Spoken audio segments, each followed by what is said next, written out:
Hello everyone, welcome back to my channel Mojumdar Multimedia. Today I want to show you a recipe how to make chicken biryani in an easiest way. Watch it. If you have any queries, comment it and like it. Share it to your friends and relatives to get more and more such videos and recipes. Thank you.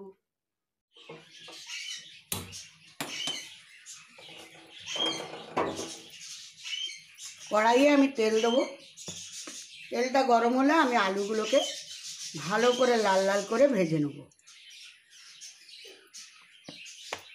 তেলটা গরম হতে দিলাম।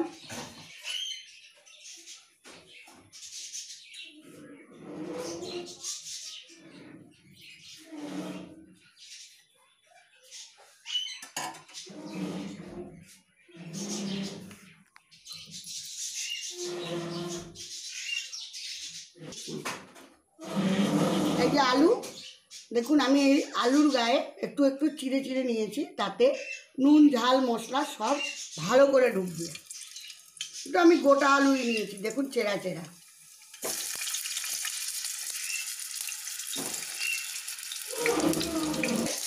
লো আঁচে দিয়ে আমি ঢেকে দেবো যাতে সুসিদ্ধ হয়ে যায়।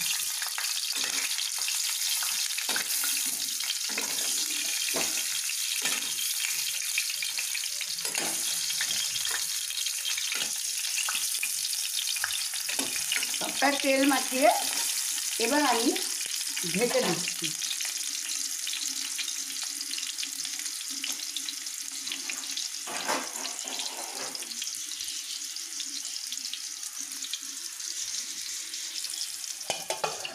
ঢেকে দিলাম, আঁচটাকেও আমি লো করে দিলাম। আর আমি এই হাঁড়িতে 3 কৌটো মতো আগে দিয়ে চাল ভিজিয়ে নিয়েছি। এই দেখুন, চাল ভিজিয়ে নিয়েছি। 1 ঘন্টা মতো ভিজবে, তারপরে দেখুন কিভাবে আমি করি। বেশি করে অডিও নেবে। আমি এবারে চিকেনটা ধুয়ে জল ঝরিয়ে নিয়েছি। আমি এখানে নুন দিয়ে ম্যারিনেট করে নেব। নুন আর টক দই দিয়ে, এতে কিন্তু হলুদ বা অন্য কোনো মশলা পড়বে না।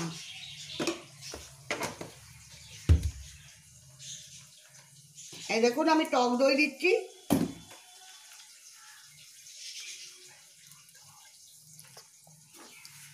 ব্যাস, আমার টক দইটা দেওয়া হয়ে গেল। এটাকে আমি ম্যারিনেট করে রাখবো অন্তত 1 ঘন্টা, যাতে মাংসটা সুসিদ্ধ হয়ে যায়।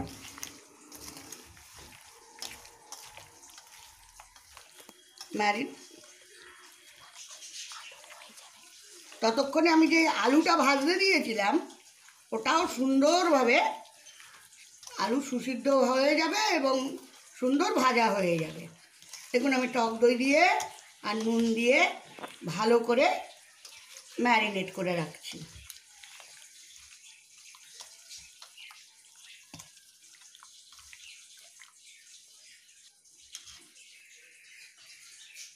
দেখুন, আমি ঢাকা দিয়ে রেখেছি 1 ঘন্টা।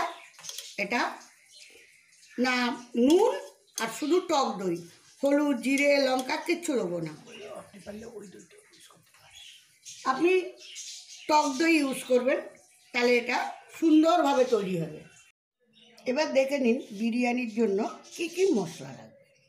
প্রথমে আমি 5টা মতো পেঁয়াজ কুচি 4 ফালা করে নিয়েছি, রসুন নিয়েছি, আদা নিয়েছি, আদা কুচো। আর এটা হচ্ছে আমার বিরিয়ানির মশলা। এটাকে আমি হালকা ফ্রাই করে মিক্সিতে পিষে নেব। বিরিয়ানি মশলায় দেখুন আমি দিয়েছি দারচিনি, এলাচ আর লবঙ্গ। এই কটা হলেই যথেষ্ট হয়ে যায় বিরিয়ানির মশলা। এরপরে তো আপনি আরও কিছু জিনিস দেবেন যাতে বিরিয়ানি খুব সুন্দর তৈরি হয়ে যায়। আমি মশলাগুলো মানে পেঁয়াজ, আদা, রসুন এগুলো আমি পেস্ট করে নেব।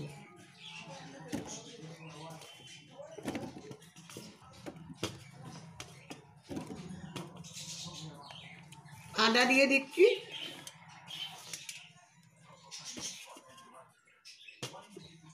আর দেব রসুন। এবার এগুলোকে আমি পেস্ট করে নেব।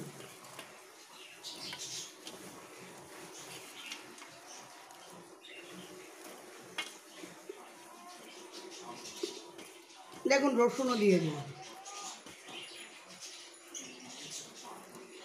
এবার আমি পেস্ট করব।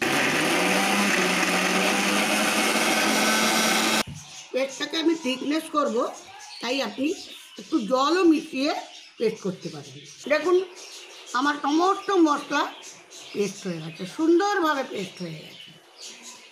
এখন কড়াইয়ে তেল দিলাম। তেলটা গরম হলে আমি এই যে পেস্ট বানিয়েছিলাম ওই পেস্টগুলোকে আমি একদম ভালো করে কষিয়ে নেব। দেখুন আদা রসুন আর পেঁয়াজের যে পেস্টটা করেছি, তেলটা গরম হয়ে গেছে, আমি এতে ঢেলে দিলাম। এটা আমি কষাতে থাকবো, যখন শুকিয়ে যাবে তখন আমি কি করি সেগুলো দেখতে থাকুন আপনারা দয়া করে। এই দেখুন আমি দিয়েছি, এটা এখন কষতে থাকি। দেখুন আমি নেড়ে নেড়ে এটাকে শুকিয়ে নেব। এই দেখুন যে মশলাটা আমি কষাতে দিয়েছিলাম, এই কষাবার একটা কারণ আছে, কেন ওতে কাঁচা গন্ধ বেরোয়। এই কষিয়ে ফেললে দেখবেন পেঁয়াজ রসুন আদা এর কোনো গন্ধ বেরোবে না, খুব সুন্দর একটা ভাজা ভাজা গন্ধ বেরোবে। দেখুন রঙটাও কেমন চেঞ্জ হয়ে গেছে, দেখেছেন? এবারে কি করি দেখুন। চিকেনটা আমি 1 ঘন্টা আগে দই দিয়ে ম্যারিনেট করেছিলাম, তার ফলে কী হচ্ছে, ভেতরে দইটাও ঢুকলো আর একটা মাংসের যে জল সেটাও বেরিয়ে গেল। এইবারে আমি এই যে কষা মশলাটা এটা দিয়ে আমি সুন্দর করে মিক্স করে দেবো। দেখুন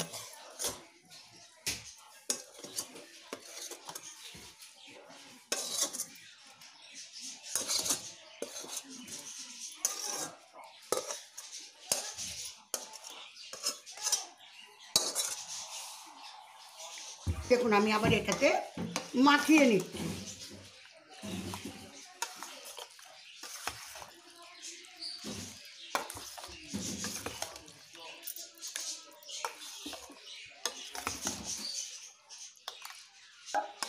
আদা রসুন পেঁয়াজ যে পেস্ট করেছিলাম সেটা মাংসের মধ্যে সুন্দরভাবে মিক্স হয়ে যাবে। সুন্দর করে মাখিয়ে নেবেন বা মিক্স করে নেবেন, যাতে কোনো না সব মশলাটাই মাংসের ভেতরে ঢুকে যায়। করবো দেখুন,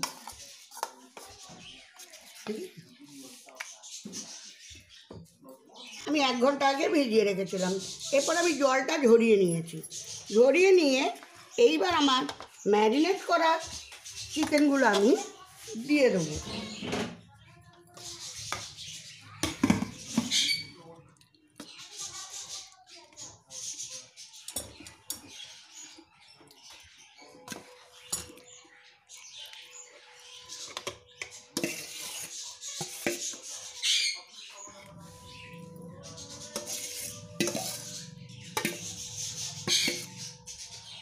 রান্না করতে হয়তো শুকনো শুকনো লাগবে, সেই জন্য আপনি একটু তেল ঢেলে দেবেন, সাদা তেল দেবেন, তাতে ভালো হবে। সর্ষের তেলে তো আর বিরিয়ানি হয় না, তাই দেবেন। এই দেখুন সে আলুগুলো কি সুন্দর ভাজা ভাজা হয়ে গেছে, আমি সেগুলো মিশিয়ে নিচ্ছি। এবার মেশাবার পরে আমাকে স্বাদ অনুযায়ী একটু নুনও দিতে হবে।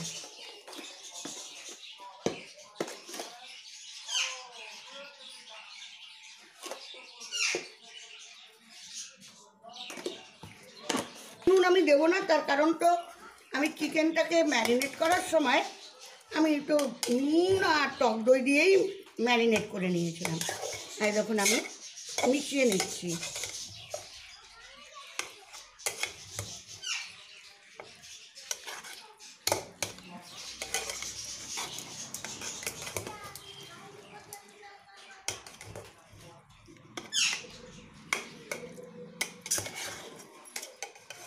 না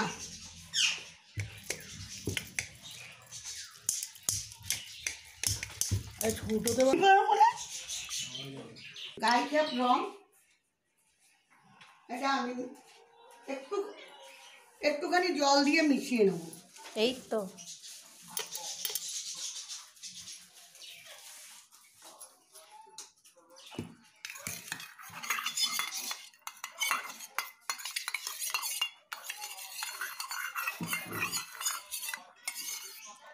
আমরা যে বিরিয়ানিতে কালারটা দেখি এটা সেই কালার হিসাবে হবে, বেশি দেবেন না তাহলে একদম লাল লাল হয়ে যাবে।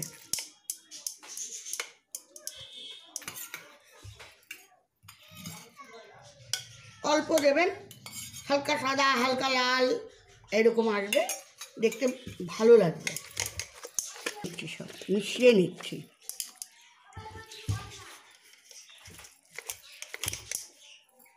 আরেকবার আমি এটা মিশিয়ে নেব। এই যে ম্যারিনেট করা মাংসটা আমি কাঁচা চালে দিলাম, এটাতে সামান্য জল দেবো। এই অবস্থায় মাংসটাও সুসিদ্ধ হবে, ভাতটাও একদম ঝরঝরে হয়ে বিরিয়ানি হয়ে যাবে। আরে দেখুন, আমি দারচিনি এলাচ লবঙ্গ যে গুঁড়ো করে নিয়েছিলাম সেইটা আমি এবারে বিরিয়ানির মশলা হিসাবে দেব।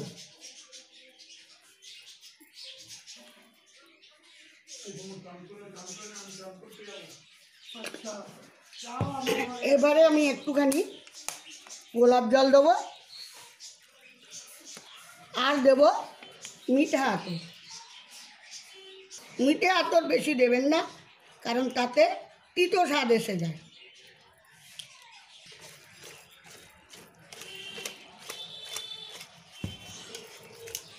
আমি ভালো করে মিশিয়ে নিচ্ছি।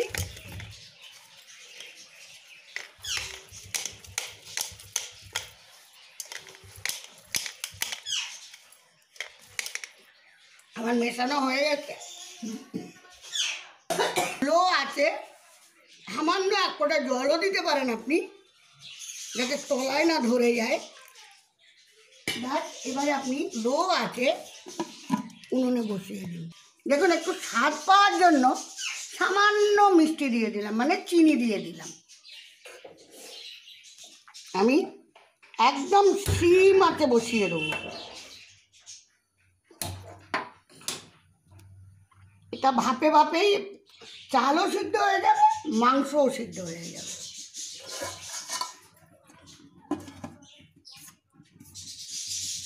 এটা হতে হবে মোটামুটি 20 থেকে 25 মিনিট সময় লাগবে। তবে আপনারা দেখবেন যাতে তলায় না লেগে যায়, আর মাঝে মাঝে একটু সুন্দরভাবে নেড়ে দেবেন, যাতে উপরের মাংসটা নিচে এসে আরও সুসিদ্ধ হয়ে যায়।